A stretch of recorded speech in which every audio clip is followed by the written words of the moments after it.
Kate's very much a kind of very normal girl, working girl, 9-to-5er. I don't know if she's kind of particularly passionate about what she does for a living, but she gets on with it. And she's an interesting one because she's got a kind of, I think that the persona that she puts, the sort of, her work persona is very different from who she is within her private life. And I think, she's quite kind of, she's very professional to get on with it at work, but outside work she does like to let her hair down. I think she's a bit of an indie chick.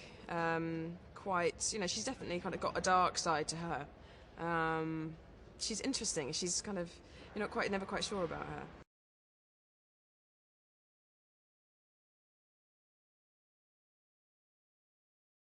At the time when this story is set, Kate is involved already with her boss, Alistair, played by Jamie Sivers, and they have an incredibly unhealthy, they have a sexual relationship, but I think emotionally it's not a particularly healthy relationship for her. And I think what Hallam represents in Kate's life is as far as she's concerned, this young, innocent, rather sweet, lovely boy, who also,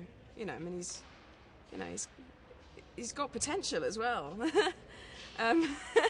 So I think for her it's just it's a rather fascinating character that's come into her life.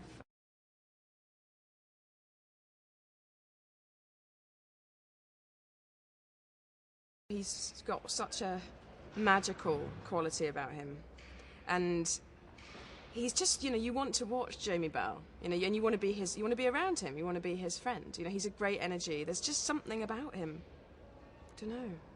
It's that kind of, you can't explain. It's an energy, I guess, that he has, and you care about him. And I think because the fact that I care, because he was Billy Elliot, we all kind of, he's a national treasure, and I certainly found it terrifying when I had to do, there's a sequence where Kate gets quite rip-roaringly drunk one evening with Hallam, and I'm not one in my real life to kind of get up on the dance floor anyway, even if I'm completely off my face, and I'm quite shy of doing stuff like that. So to have to dance on my own in front of Billy Elliot was pretty terrifying, I have to say.